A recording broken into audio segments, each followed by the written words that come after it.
We're back this week with our quarterly update. New information on a handful of our investigations.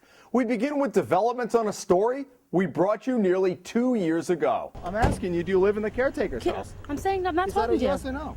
In the summer of 2010, we tried to ask DEM employee Angelo Spadoni why she was getting to live rent-free in the caretaker's house at Colt State Park. Spadoni, the niece of a DEM supervisor, hadn't paid rent for nearly a year and a half, even though she was supposed to.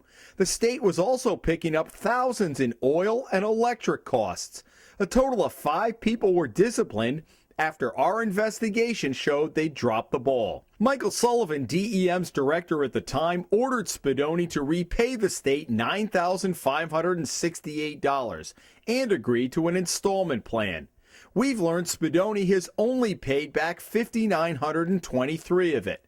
A DEM spokeswoman says Spadoni was making the payments through payroll deduction. But she went out on unpaid personal leave of absence last August, and the payments stopped. Spadoni's no longer living in the house, and she has a year to return to her position as a semi-skilled laborer at Colt State Park when the deductions will resume. In January, we got a tip that fire exit doors at a Cranston charter school were regularly being chained for part of the school day. Well, our story got some quick results. A state fire marshal and state trooper visited the school after we alerted them to the practice at the New England Laborers Construction Career Academy off Pontiac Avenue. The head of the school told us they had begun using the chains to secure the broken doors at night. But this undercover video showed the doors still locked after students had arrived for the school day. The school was cited for 2 fire code violations and told to stop chaining the doors immediately. Within weeks, these brand new doors were installed, something officials said they had been planning to do for months. Last summer, construction of a state-of-the-art beach pavilion right at the height of the season raised the eyebrows of a few beachgoers. Well, now that pavilion is almost ready to open. This is what greeted visitors to East Matunuck State Beach last summer. Cramped parking and porta-johns because of no facilities, with construction crews just a few hundred feet from the sand.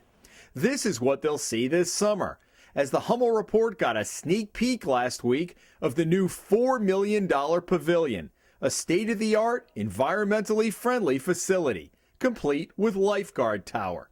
The state also secured stimulus money to install solar panels that will provide hot water and electricity for the pavilion.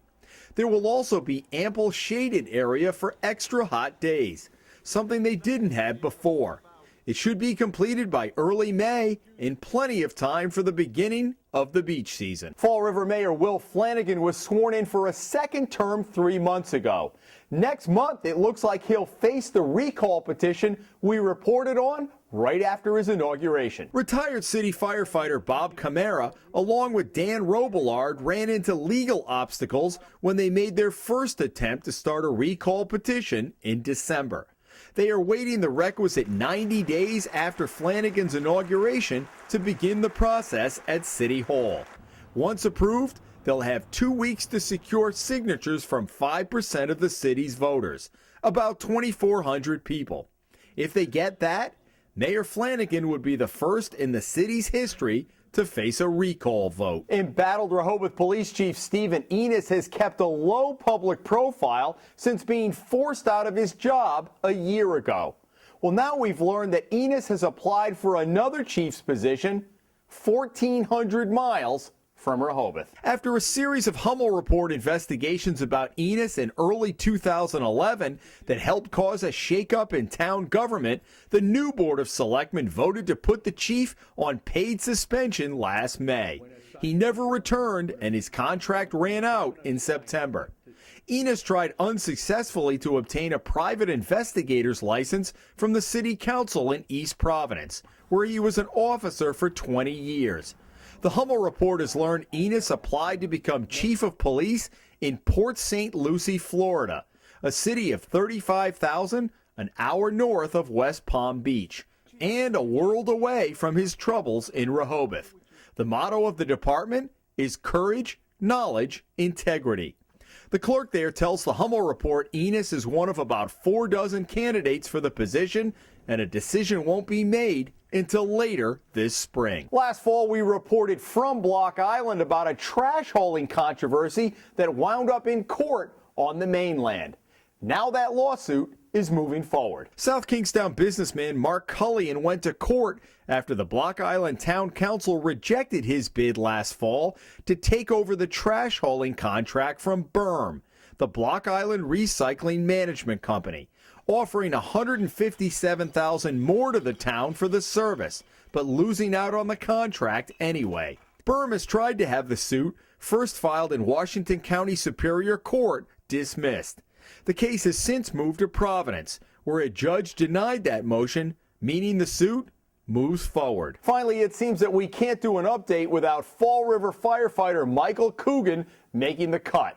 And this week is no different. We introduced you to Coogan when he ran unsuccessfully for a Fall River State Senate seat in 2010. But he was also facing allegations from a Barrington man who said he was working as an unlicensed contractor in Rhode Island and did shoddy work to boot.